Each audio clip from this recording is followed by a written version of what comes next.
Utama di Berita TV9 malam ini, mangsa banjir di Johor dan Pahang meningkat kepada lebih 8,000 orang.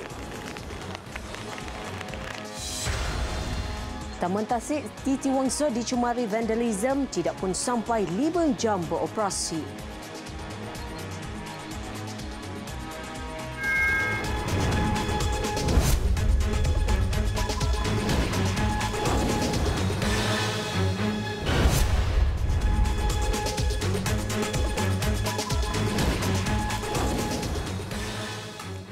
Assalamualaikum dan salam sejahtera. Hampir 8,000 mangsa terjejas banjir di 8 daerah di Johor dan di Rompin, Pahang. Angka itu meningkat mendadak dalam tempoh 24 jam selepas banjir melanda di dua negeri berkenaan ekoran cuaca buruk sejak semalam. Jumlah itu direkodkan menerusi kenyataan Sekretariat Jawatankuasa Pengurusan Bencana Johor dan aplikasi info bencana Jabatan Kebajikan Masyarakat JKM. Sehingga jam 7 malam tadi, sejumlah 80 pusat pemindahan beroperasi di Johor menempatkan lebih 7,600 orang daripada lebih 2,000 keluarga. Jumlah itu bertambah hampir sekali ganda berbanding kira-kira 4,000 mangsa yang direkodkan siang tadi.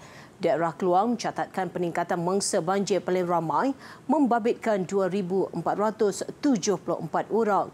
Sejumlah 28 pusat pemindahan mula dibuka di daerah itu bagi menempatkan kira-kira 700 keluarga. Situasi banjir juga masih buruk di Kota Tinggi dengan sejumlah lebih 2,200 orang berada di 16 PPS. Bilangan mangsa banjir juga bertambah di Segamat iaitu lebih 1,000 orang dipindahkan. Manakala banjir sejak semalam di Mersing membabitkan lebih 1,200 mangsa. Daerah lain yang turut terjejas iaitu di Johor Bahru, Muar, Kulai, Batu Pahat serta Pontian.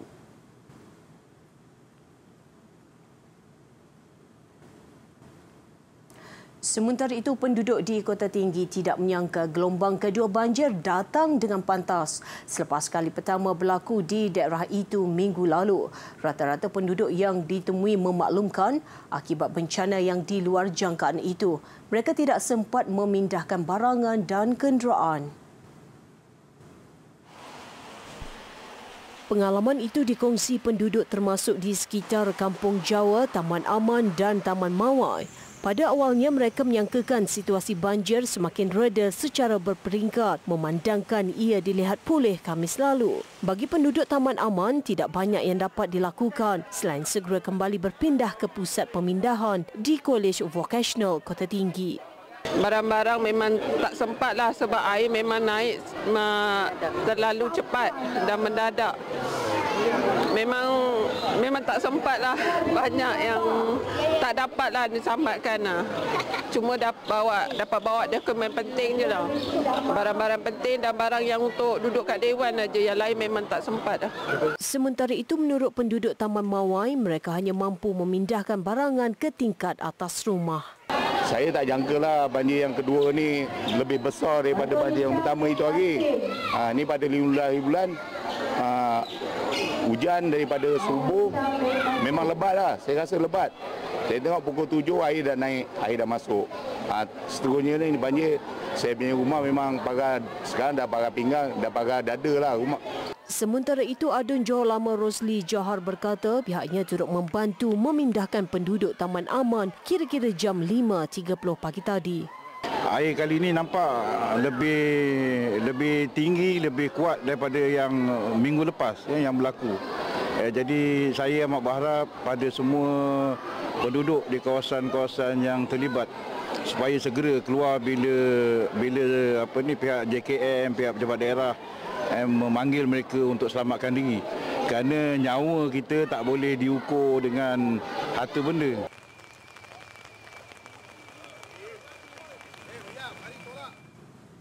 Di Rompin, Pahang, hampir 800 orang ditempatkan di 9 pusat pemindahan sementara di daerah itu.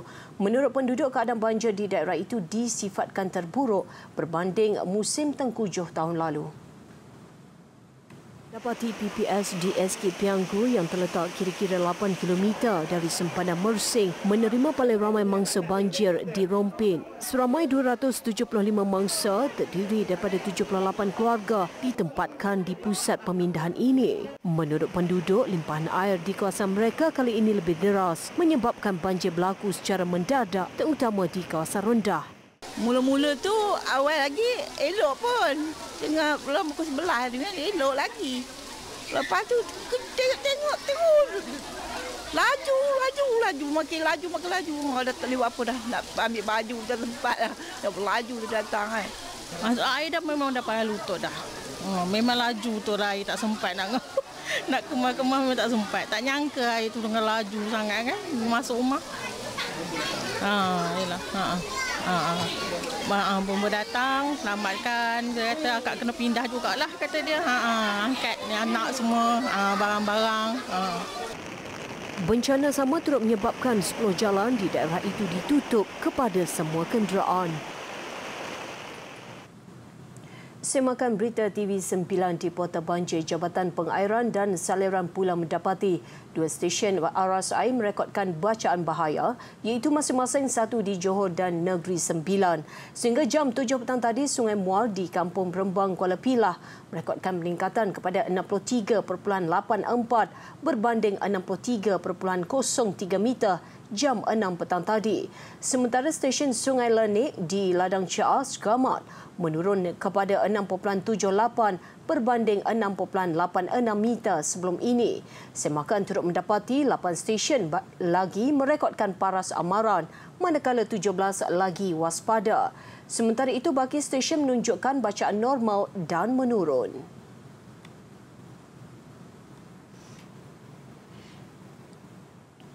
Seorang lelaki maut selepas kereta yang dipandunya terbabas lalu merempuh kenderaan di hadapannya sebelum terbalik di lampu isyarat Simpang 3 Kampung Delek Kanan, Klang pagi tadi. Dalam kemalangan jam 10.40 pagi itu, Aladin Umar, 54 tahun, maut di lokasi kejadian. Menurut saksi, kereta Proton Saga dipandu mangsa dipercayai terbabas lalu merempuh sebuah kereta Proton Privé di bahagian belakang di Simpan 4 lampu isyarat. Bagaimanapun, pemandu kereta Proton Privé hanya mengalami cedera ringan. Mayat kemudian dihantar ke Hospital Ampuan Rahimah Klang untuk proses bedah siasat.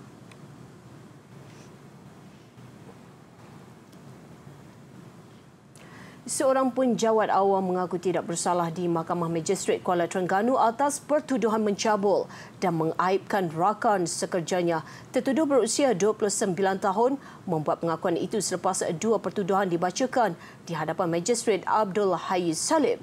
Mengikut pertuduhan pertama, dia didakwa menyentuh wanita berusia 39 tahun dengan niat untuk mencabul kehormatan mangsa. Perbuatan dilakukan di sebuah pejabat kerajaan pada 25 November lalu. Tertuduh turut didakwa mengaibkan kehormatan mangsa di lokasi sama pada hari yang sama. Kes disiasat di bawah Seksyen 509 dan 354 Kanun Keseksaan. Jika sabit kesalahan, dia boleh dihukum penjara sehingga 5 dan 10 tahun penjara, denda dan sebatan. Mahkamah membenarkan tertuduh diikat jamin RM6,500 bagi 2 pertuduhan itu. Sebutan semula kes 29 Disember ini.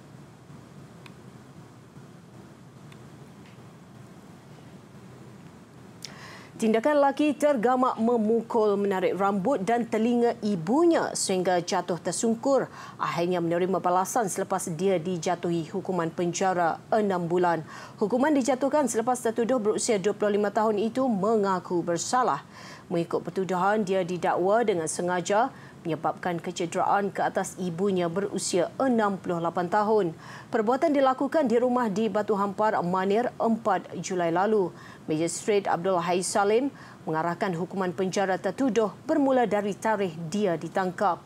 Mengikut fakta kes, tertuduh mencederakan ibunya hanya kerana ditegur memakai pakaian basah dari bilik mandi menyebabkan lantai rumah lecing.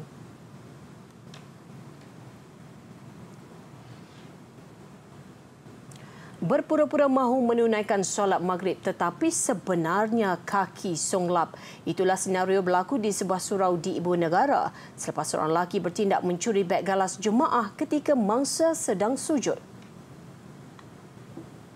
Kamera litar tertutup CCTV dan tular di media sosial. Dalam satu kenyataan, Ketua Polis Daerah Ampang Jaya, Asisten Komisioner Nur Azmi Yusof berkata, mangsa lelaki yang juga pemandu lori itu singgah ke surau berkenaan jam 7 malam selepas menghantar barang di kawasan berhampiran. Ketika solat maghrib secara berjemaah, mangsa berusia 31 tahun itu meletakkan beg galas di belakangnya. Dia menyedari beg galasnya hilang selepas selesai menunaikan solat. Mangsa kehilangan beberapa dokumen peribadi, telefon bimbit, pakaian serta sejumlah wang tunai. Polis kini menjejaki suspek dan kes disiasat ke Seksyen 379 Kanun Keseksaan.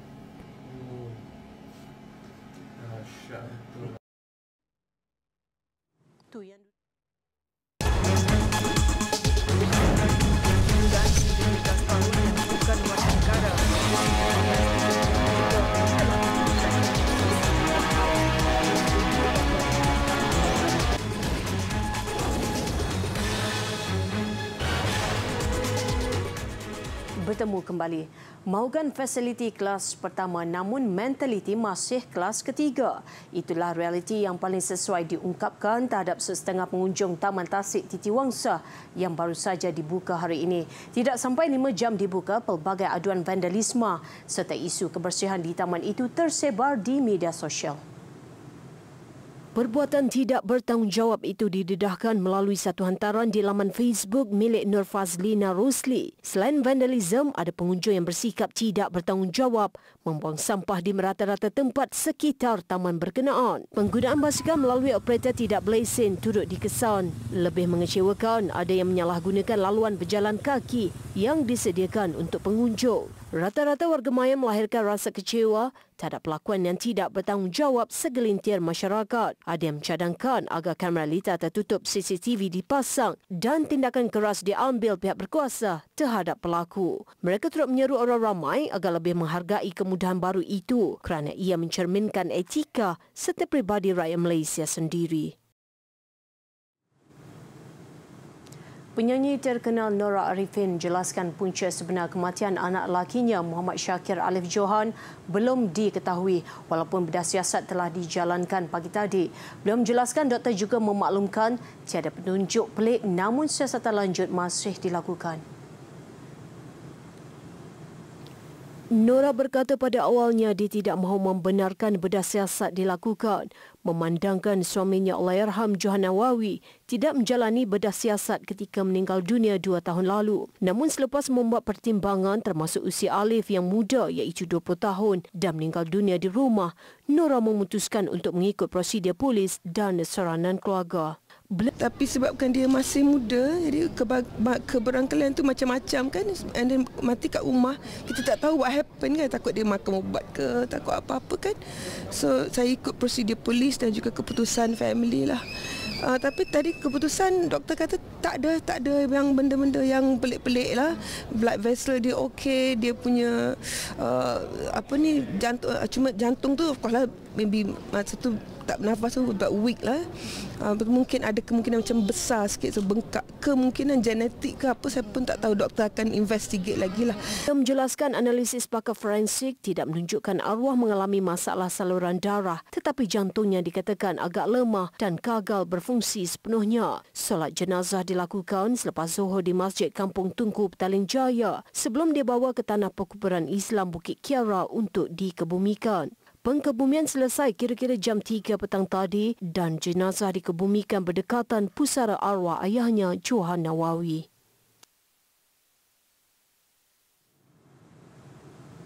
Kementerian Kesihatan Malaysia KKM akan memastikan semua kanak-kanak berusia 5 tahun ke bawah di Sabah mendapat suntikan imunisasi polio dalam usaha menghentikan penularan virus itu. Ketua Pengarah Kesihatan Dato' Dr. Noor Hisham Abdullah berkata, satu perancangan rapi sedang dibuat bagi memberikan imunisasi tambahan itu secepat mungkin. Datuk Dr. Nur Hisham dalam satu kenyataan hari ini berkata pemberian imunisasi tambahan sudah diberikan kepada kanak-kanak tercicir imunisasi dan tinggal di kawasan berhampiran kes itu. Seramai 59 kanak-kanak berusia 2 bulan sehingga 15 tahun yang bukan warga negara sehingga 14 Disember lalu juga telah diberikan imunisasi tambahan. Justru ibu bapa diingatkan membawa anak mereka ke klinik kerajaan berhampiran dan memeriksa agar anak mereka tidak tercicir imunisasi. KKM dalam pada itu memeriksa 1,553 orang yang tinggal berdekatan bayi dijangkiti dan sehingga kini tiada aktiviti bagi pengesanan kes acute flaccid paralysis AFP. AFP adalah gejala seakan-akan poliomyelitis di kawasan sekitar tempat tinggal bayi yang mendapat jangkitan. Malaysia dikesan menerima kes polio yang pertama menjangkiti bayi lelaki berusia 3 bulan dari tuaran selepas 27 tahun bebas daripada virus itu 8 Disember lalu. Belimbing buluh antara buah tempatan yang terkenal dengan rasanya yang agak masam. Selain boleh dimakan begitu sahaja, ia menjadi kegemaran masyarakat Melayu yang menggunakannya sebagai bahan pengganti asam keping dalam masakan tradisi. Segmen Sedap minggu ini berkongsi resipi belimbing buluh masak lemak bersama wartawan Juliana Ismail.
Antarabangsa. Gempa bumi berkekuatan 6.8 skala Richter melanda selatan Filipina tengah hari tadi meragut sekurang-kurangnya 1 nyawa. Mangsa kanak-kanak perempuan berusia 6 tahun maut dihempap dinding rumahnya. Puluhan yang lain cedera. Gempa dilaporkan sekitar jam 2 tengah hari berpusat 61 km barat daya Davao pada kedalaman 28.2 km. Gegaran kuat mengakibatkan bangunan dan kediaman penduduk rosak. Sebuah pasaraya 3 tingkat di Davao del Sur runtuh menyebabkan penduduk terperangkap. Operasi mencari mangsa kini sedang giat dijalankan. Rayuan bantuan kemanusiaan turut diminta bagi meringankan beban penduduk.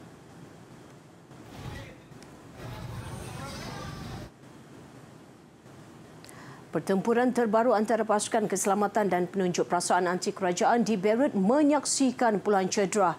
Bantahan yang bertukar ganas itu dipercayai bermula selepas penunjuk perasaan diserang dalam cubaan membolosi pertahanan pasukan keselamatan di dataran Parlimen. Tindakan polis melepaskan gas pemedih mata dan peluru getah mengakibatkan penunjuk perasaan bertindak balas dengan mempaling batu. Sekurang-kurangnya 20 anggota polis cedera. Tunjuk perasaan tercetus sejak Oktober lalu sebagai bantahan kegagalan kerajaan dalam urus takbir ekonomi negara itu.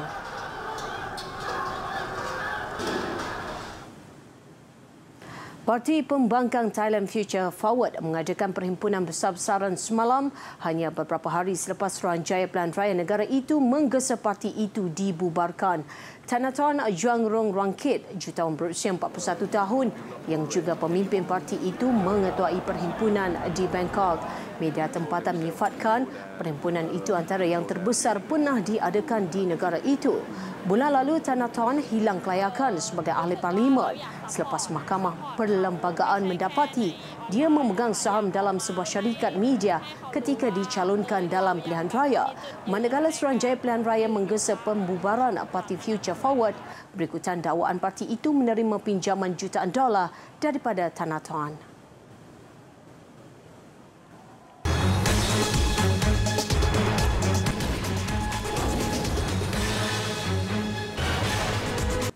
Saingan kejohanan badminton kebangsaan bawah 21 tahun Selcom Aziata pusingan kedua yang berakhir hari ini membuktikan Persatuan Badminton Malaysia BAM tidak ketandusan bakat untuk dibentuk sebagai juara masa hadapan. Ini dibuktikan dengan kejayaan Lee Shun Yang dan Misha Muhammad Khairul yang menjuarai kategori perseorangan lelaki dan perseorangan wanita yang berlangsung di arena badminton Ipoh Perak siang tadi. Lee Shun Yang menentarakan sepasukannya Ko Jing Hong yang juga pilihan utama hingga ke rubber set. Menang set pertama 22-20, Shun Yang bagaimanapun akur dengan kebangkitan Jing Hong 20-22 di set kedua. Tetapi Shun Yang kembali lebih bertenaga pada set ketiga untuk menjinakkan Jing Hong 21-17 dalam permainan selama 56 minit. Manakala dalam acara perseorangan wanita, juara menjadi milik Misha Muhammad Khairul yang juga pilihan kedua kejohanan. Pada aksi final Misha nyata tiada tandingan apabila mudah menewaskan pilihan keempat Tan Ming dengan keputusan straight set 21-12 dan 21-10 hanya dalam tempoh 24 minit. Penampilan cemerlang Muhammad Syauqi Muhammad Puzi dan Wong Ting Chi selaku beregu pilihan keempat nyata mampu menidakkan cabaran pilihan juara OG Dar dan Yap Roy King. Sekalipun diheret dalam permainan 3 set, momentum bertenaga Syauqi dan Ting Chi sukar digugat lawan untuk menang 21-17, 17-21 dan 21-10. Bagi acara final beregu wanita menepati ramalan, kejuaraan menjadi milik Eng Zi Zuan dan Xiao Hao Shan. Juga beraksi dalam permainan 3 set, namun pilihan pertama ini lebih unggul menundukkan pilihan kedua Lo Yi Yuan Chou Zi Zuan 21-14, 20-22, 21-15. Bagi acara beregu campuran, juara menjadi milik Wong Ting Chi dan Xiao Hao Shan yang menewaskan beregu bukan pilihan OG Dar Go PK dengan keputusan 21-11 dan 21-16. Kesemua finalis menerima hadiah berupa wang tunai dan juga medal. Berita TV 9 berakhir di sini. Sebelum berpisah, saksikan video pertandingan bola sepak sawah di Kuala Pilah Negeri Sembilan. Saya Suzila Ida Yaakob. Assalamualaikum dan selamat malam.